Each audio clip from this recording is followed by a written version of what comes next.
This is Dr. Rob Harder with the Nonprofit Leadership Podcast, Making Your World Better. What does it take to be an effective nonprofit leader today? What are the biggest challenges? What are the biggest obstacles? How should nonprofits fundraise in an economy that is constantly changing? All of these reasons combined led me to start this show. And it's my hope that through this series, people can learn not only what it takes to be an effective nonprofit organization, but to hear from effective leaders who are successfully making a positive impact in their communities. We hope you enjoy the show, as together we hear how they are making their world better.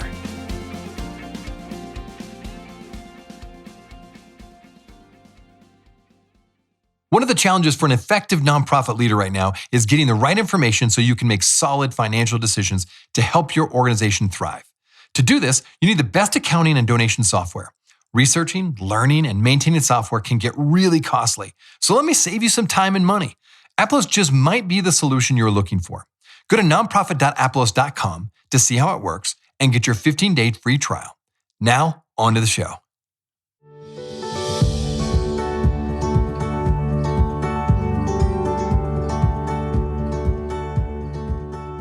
Have you ever wondered how philanthropy and charity first began? Well, the answer may surprise you.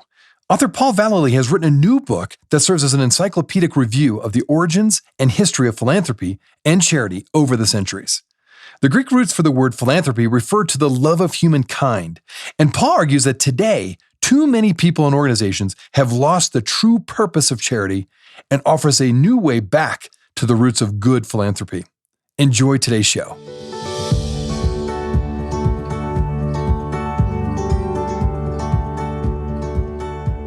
Paul, I so appreciate you taking time to be on the show today.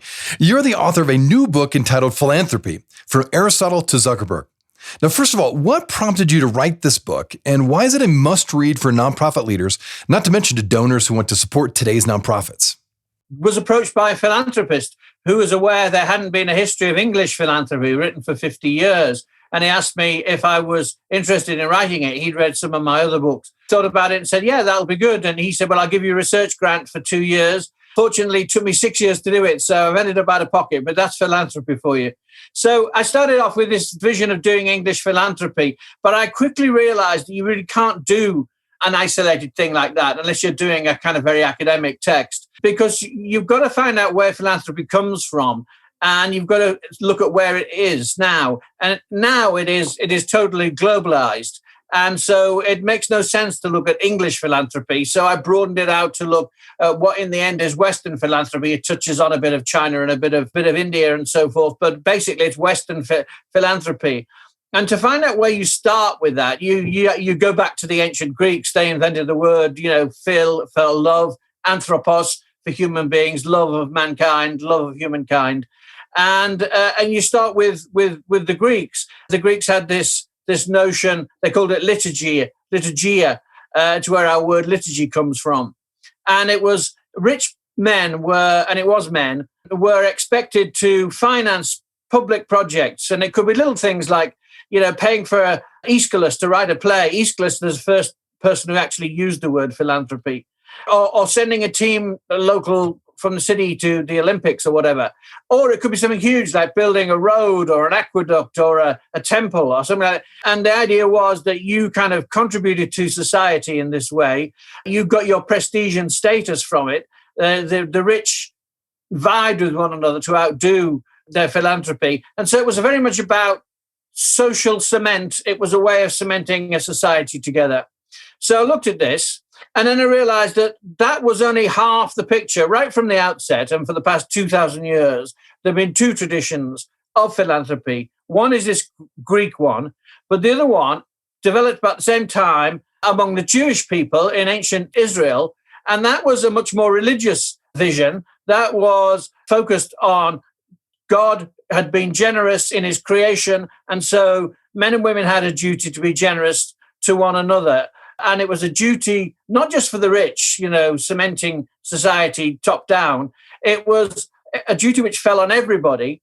And interestingly, in Hebrew, the word for charity, tzedakah, is also the word for justice. So you get that idea that charity and justice are part of the same thing. And this idea that instead of it being a top-down thing, like the the Greek one, it was more two-way. It was you, God, and the community. And everybody in society was expected to take part in this vision. So there you are. You've got these two traditions.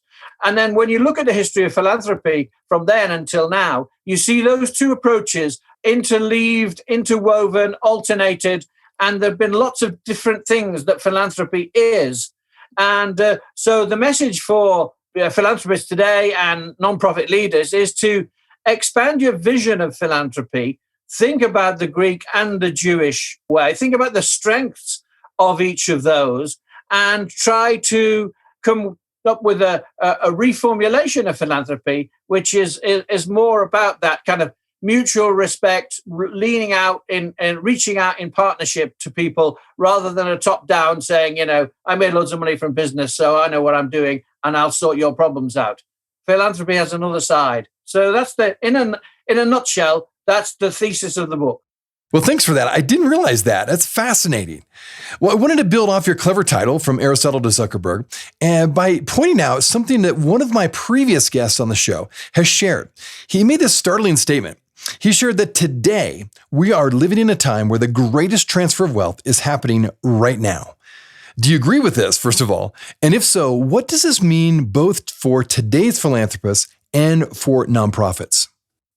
Well, I mean, it's all relative. It's the greatest amount of money. Andrew Carnegie, the great American philanthropist, he was the richest man in the world, and he gave away as much, relatively speaking, as anybody is doing today. So you've got to be comparative in your historical periods, and that's one of the virtues of the book is that it explores those kinds of twists and turns. But there's no doubt about it that this is a new, big, major era of philanthropy. The role of it in international life has increased dramatically over the past 2 decades. There's now 250,000 philanthropy foundations, and of them, 75% have been founded in the past 2 decades. So there's been this burgeoning, and between them now, those foundations control more than $1.5 trillion. So you look at something like the Gates Foundation, it's got a bigger budget than 70% of the world's nations. And when Gates decided to spend on malaria research, the global funding on malaria research doubled overnight. So, I mean, philanthropy is now on an epic scale in the modern world, and the wealth and drive and business acumen of tech titans like Bill Gates has brought huge benefits for humankind. But it also has a downside as well, which I explore in the book, and that comes down to the question of, they're giving all this money away, but how wisely has it been spent? All right, excellent. Well, as you reflect on your research and look at today's context, do you think we're heading in the right direction? Or do you think we're heading in a direction that is not so much for the love of humankind, as you mentioned?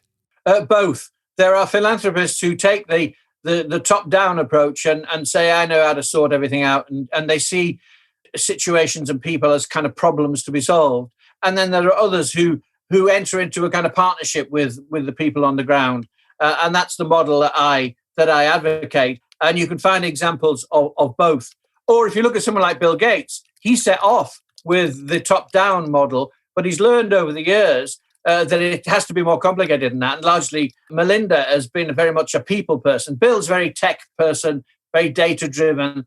But Melinda understands you can have the best solution to a problem in the world, but it'll make no difference if people don't actually want to adopt it and take it on board. And some philanthropists have gone through this learning process of seeing these two traditions of philanthropy and realizing there are strengths in both. But at the moment, the emphasis has perhaps been too much on the philanthro-capitalist model. Okay, that's great.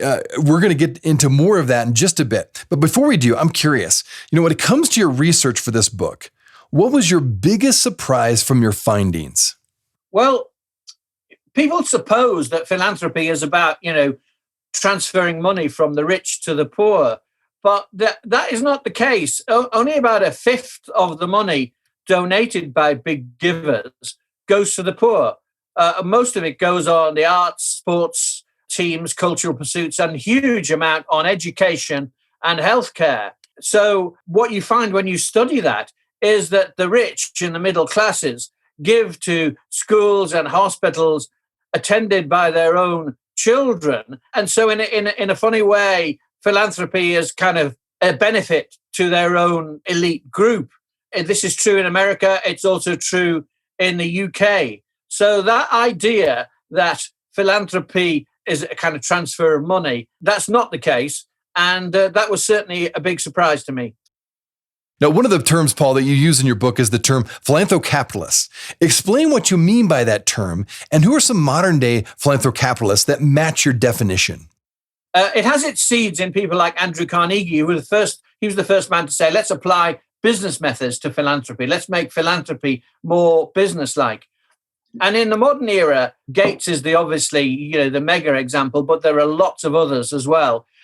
People who pursue a policy of effective altruism, which means that you look at a problem and think, how can this problem best be solved? What's the most efficient way of using my money? And they come up with matrices full of data, and it's all kind of very coldly analyzed. And it can have great success in certain kinds of problems. Like, something simple, like where the theory of change of the non-profit is something like, supplying malaria nets. Well, that's pretty obvious. $3 in, one malaria net equals a certain percentage of lives saved. So that's easy to quantify. And the philanthrocapitalist model works well with that kind of thing. More complicated things, if, say, you wanted to improve the living conditions of people in a poor area where they were struggling because of environmental pollution caused by some big oil company or some other kind of extractive mining industry or whatever, and you had to kind of look at the human rights implications of it, how the workers were treated, what the environmental considerations were. All of that is much more complicated, and the philanthrocapitalist model doesn't work so well on that. And so the danger with exclusively philanthrocapitalists is that you go for like the low-hanging fruit, and the complicated, difficult situations get put on the back burner. We'll be right back. Hey, friends. Thanks so much for listening to the podcast. If this is your first time listening to us, I wanted to make sure you're aware of a whole group of other episodes with fascinating guests that I previously interviewed. Just go to our website, nonprofitleadershippodcast.org. There you'll find numerous interviews of nonprofit leaders from all over the country, including some from other countries, all trying to make their world better. So when you go to our website, you can also subscribe to my monthly leadership update in order to get more content, ask me questions, and discover additional information. Just look for the subscribe button on the right-hand side of the webpage. Thanks again for listening. Now back to the show. Well, one of the things you argue in your book is that over the years, philanthropy lost an essential element, specifically as it entered the modern era. What is the essential element that was lost, and why is that so critical? Well, if you look back to that Jewish tradition, that was then carried on in Christianity right through the Middle Ages. We tend to kind of gloss over the Middle Ages, but they lasted 1,000 years, from the 4th century to the 14th. And there was a model there which was very unequal. It was pretty rough being a peasant in feudal society, but there was a kind of system which had a certain kind of respect. People had a kind of place. And it came from the idea that the rich had a duty to help the poor. That was part of their religious duty. But the poor had a duty to pray for the rich, because the idea was that God hears the prayers of poor men and women more than the rich. And so if the poor were praying for the rich, then that was a good thing. So there was this kind of reciprocal, mutual thing. It was spiritual, not physical, but there was nonetheless this notion that everybody had a place. And yet, even right through to, King Louis IX in France, in the 13th century, he was still washing the feet of the poor personally. So there was that kind of acknowledgement that it was a kind of guard against hubris and pride. So there was a mutual respect. Now, when the Black Death came and the whole economy of Europe changed, the attitude of the rich to the poor changed for reasons I set out. It's really interesting, this, but I don't want to take up all the time of your podcast explaining it, but it's all there in the book. And there was a shift then, and the rich began to see the poor as a problem rather than people who were in need of assistance. They were, they might cause insurrection in society. They had to be controlled. There were poor laws. beggars were whipped in the streets. That went on then from like the Elizabethan England right through to the Victorians. And in the formation of American society, there was this attitude that the poor were in some peculiar way to blame for their own poverty. And what my book is trying to do is to say that spiritual dimension of the relationship between the rich and the poor, that's been lost. That's gone because a lot of the world is non-religious now and they discount that. I'm saying that, and I phrase it in the book in a way which is not religious in order to be accessible to the maximum number of people. I say that this kind of spiritual, reciprocal, mutual partnership kind of relationship between the rich and the poor is something that we need to recover. And if we could do that, we will take the strengths of philanthrocapitalism, but temper them with this, it's like marrying the head and the heart, and it's the material and the spiritual, and it's a much more human and holistic vision of philanthropy. Well, that is so interesting. I did not realize that. And you also talk about how and where today's philanthropists can recover this critical element of philanthropy. I wonder if you could talk about how they can recover this, or who are some examples of people that are doing that today, where they're recapturing the spiritual element. Yeah, well, there's an interesting example in the book of the head of the Gates Foundation, Patty Stunsifer. I don't know if that's how you pronounce her name because I've never met her. She was, in charge of this mammoth, mega philanthropic foundation.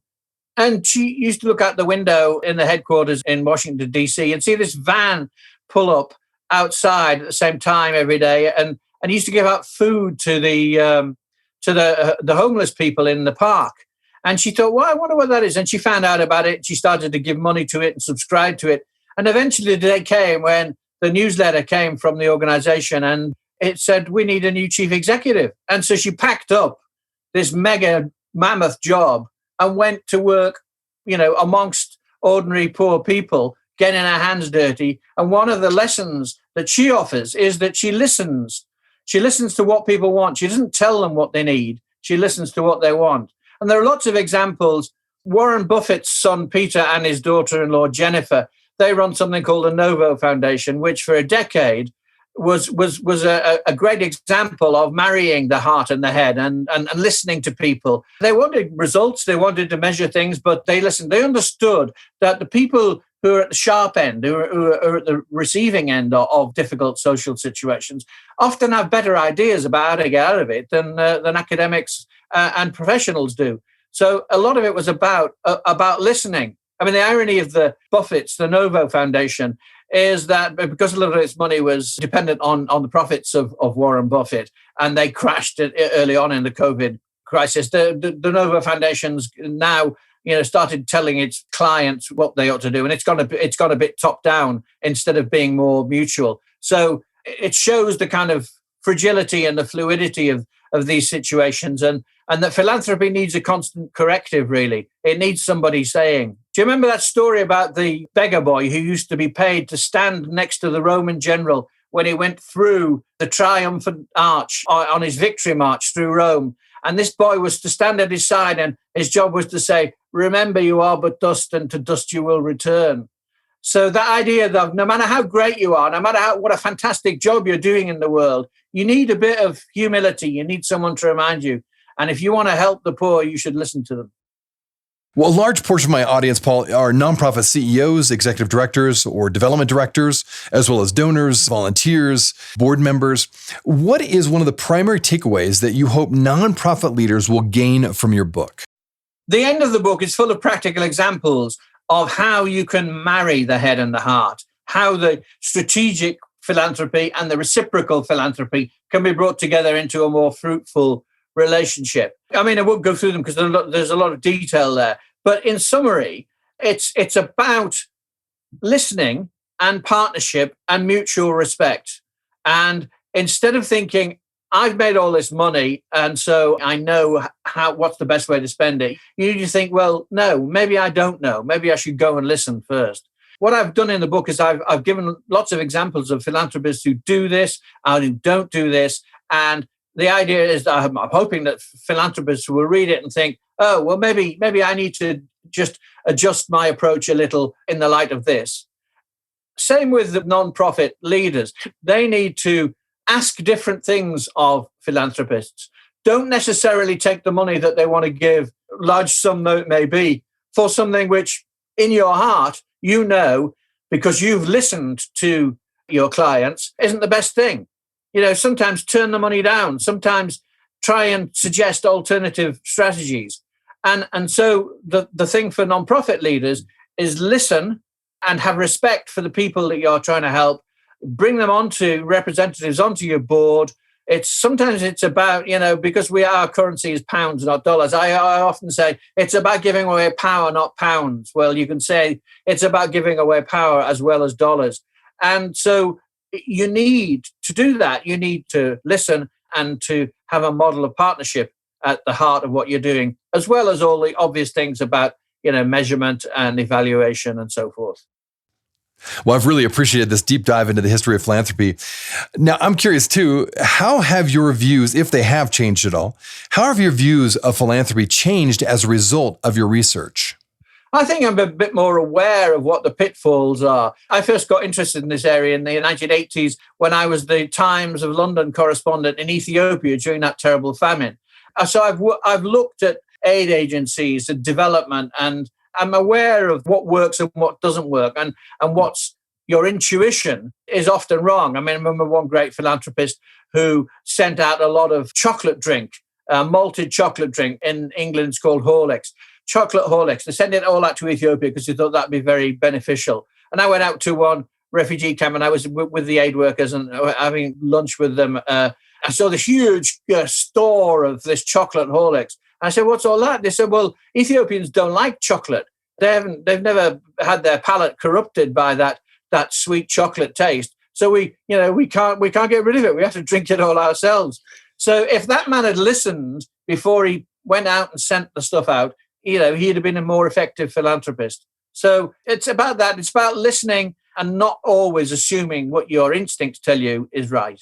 Okay, one last question, Paul. We have been in the midst of this worldwide pandemic, right?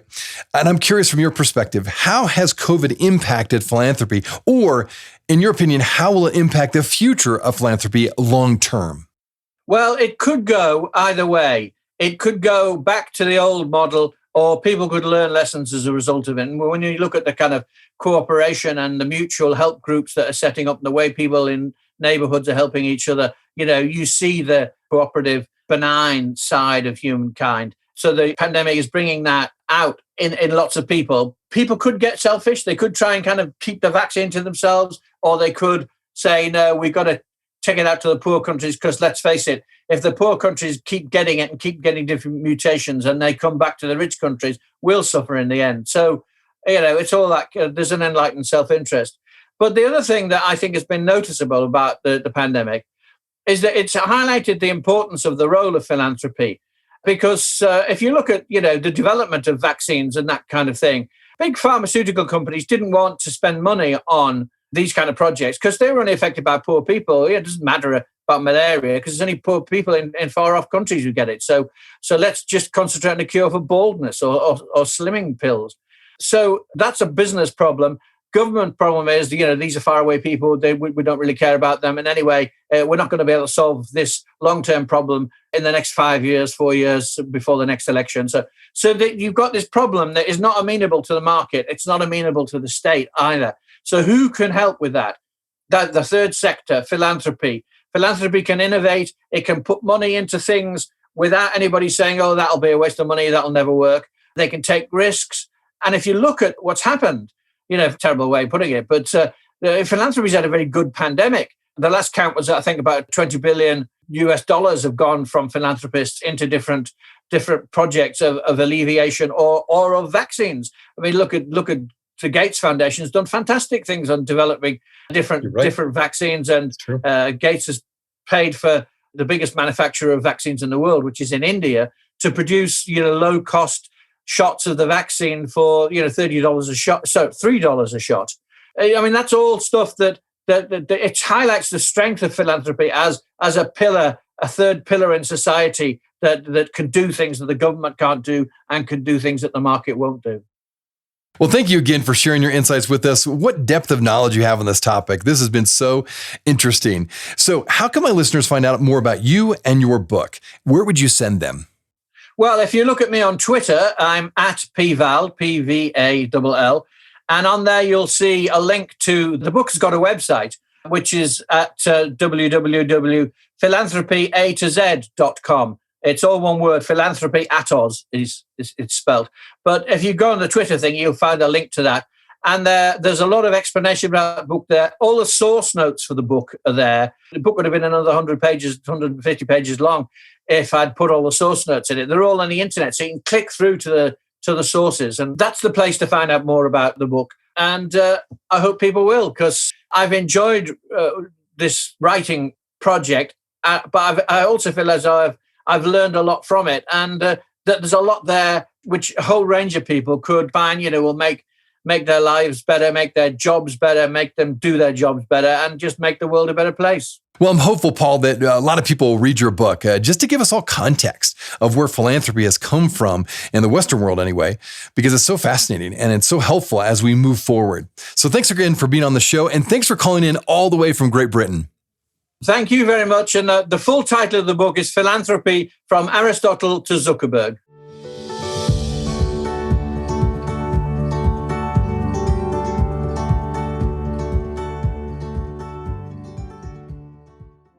Hey friends, I wanted you to know that this podcast can be found on both iTunes and Spotify. If you're wondering how to find it, just type in the words Nonprofit Leadership Podcast and this podcast should show up. We also encourage you, when you go on iTunes, let us know what you think. Give us a review. Give us a rating. We would love to hear what you think of this podcast, and your feedback will help expand this podcast to get it out to as many people as possible. You can also find other resources and interviews of past guests on my website, nonprofitleadershippodcast.org. Again, that website is nonprofitleadershippodcast.org. Thanks again for listening, and until next time, keep making your world better.